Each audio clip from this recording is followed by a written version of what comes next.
I think there are layers to it. You know, it was a very early experience for me to be conscious of my difference and my otherness, because there weren't other black people in my environment. I was the only black girl at my school for a number of years. And my mum tells the story of the day my sister was born, when I was 5, and me saying, oh, she's the same colour as me.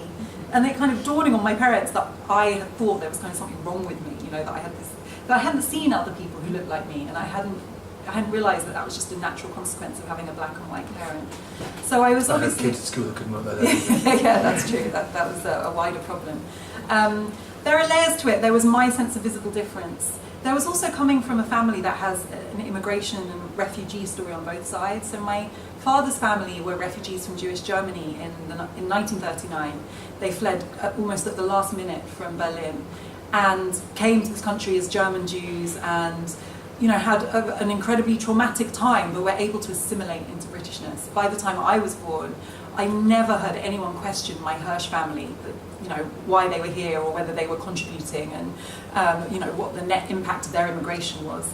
I never ever heard that around any of my Hirsch family. But my mother's family, who came in 1961 from Ghana, who are African, black people from actually probably a more kind of elite family than my Hirsch family in Ghana, but have always been seen as immigrants. And just seeing kind of racial abuse towards my grandmother, who worked in the NHS until she was in her 70s, seeing the way that my mum's siblings were treated. You know, one of my uncles as a barrister was arrested in Lincoln's Inn, wearing a suit, carrying his briefcase, just for being black whilst in Lincoln's Inn. You know, and these things that I saw throughout my childhood, and really having to reconcile from a very early age why one side of my family was so easily assimilated into Britishness, while another side of my family was always seen as immigrants and outsiders. So I think that those things can play on your consciousness from a young age as a child. But for me, it really crystallized when I went to Ghana for the first time when I was 15.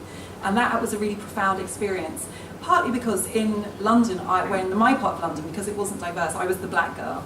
And then to go to Ghana, which I thought was where I would fit in, and everyone called me white. And that was the point at which I realised no one was going to solve this problem for me. I was going to have to work out my own identity. If I listened to what people told me, I was never going to make sense of anything.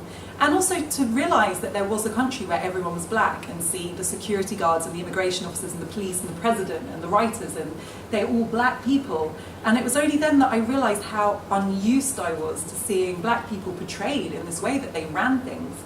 You know, and that really made me reflect on the way we depicted blackness in Britain in the 80s and 90s.